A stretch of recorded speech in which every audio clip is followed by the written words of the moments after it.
इबलीस एक बड़े मर्तबे का जिन था। वो अल्लाह वो मानता था, वो अल्लाह को एक मानता था, वो अल्लाह के सख्त अजाब से वाकिफ़ था, वो जन्नत में रह चुका था, अल्लाह से बातें कर चुका था।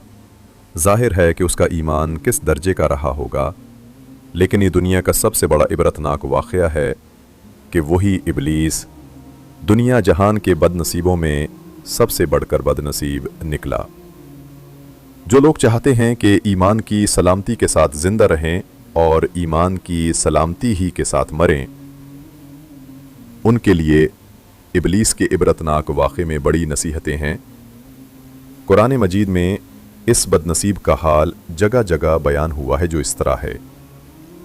अल्लाह ताला ने हज़रत आदम अलैहिस्सलाम को पैदा करने से पहले फ़रिश्तों से फरमा दिया था कि मैं जल्द ही मिट्टी से एक इंसान बनाने वाला हूँ, इंसान को मैं अपना खलीफा बनाऊँगा। तो जब मैं उसको बना और संवार लूँ और उसमें अपनी रूह फूंक दूँ तो सब उसे सजदा करें। ये फरमाने के बाद अल्लाह ताला ने हज़रत आदम अलैहिस्सलाम को मिट्टी से पैदा फरमाया, सबको हुक्म दिया कि आदम को सजदा करें। इबलीस के सिवा सब ने आदम को सजदा किया।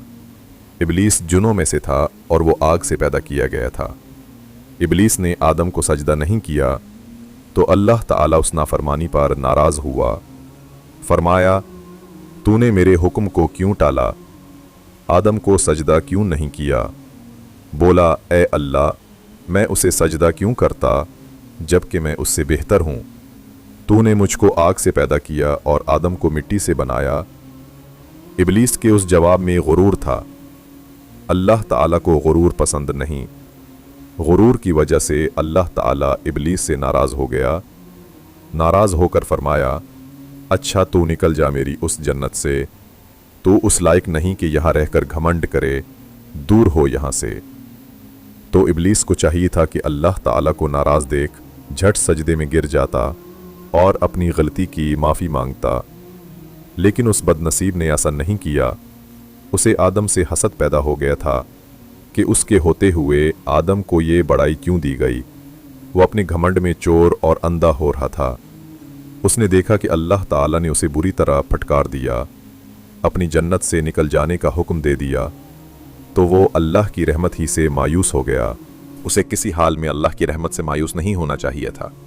उसे चाहिए था कि वो अल्लाह के हुजूर गड़गड़ाता, तुब्बुह करता, अल्लाह अपने बंदों पर बड़ा मेहरबान और रहीम है और तुब्बुह करने वालों को बहुत पसंद करता है।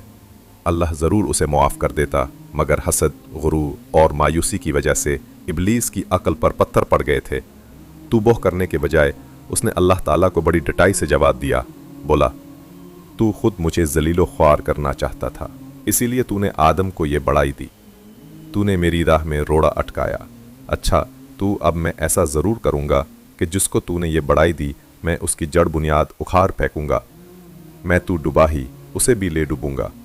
मैं उसके ईमान पर आगे से, पीछे से, दाएं से, बाएं से हमला करूँगा। देख लेना, मैं उसे भी तेरी रहमत से दूर हटा लूँगा। बहुत थोड़े इंसान मेरी इज़्ज़त से बच सकेंगे। इबलीस की उस डटाई के जवाब में अल्लाह ताला ने फरमाया, दूर हो ए मलऊन, और सुन, आदम की औलाद में से जो तेरे कहे पर चलेगा वो तेरा साथी होगा और मैं तेरे सारे साथियों से जहन्नम को भर दूंगा। लेकिन तू ये भी याद रख, तू मेरे मुखलिस बंदों का कुछ भी ना बिगाड़ सकेगा। उनका नगरान और सरपरस्त मैं खुद हूँ। इबलीस हमेशा के लिए मलऊन करार दे दिया गया। उसका अंजाम भी उसे बता दिया गया।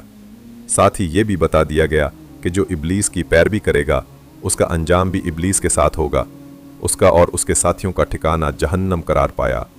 अस्तग़फिरुल्लाह।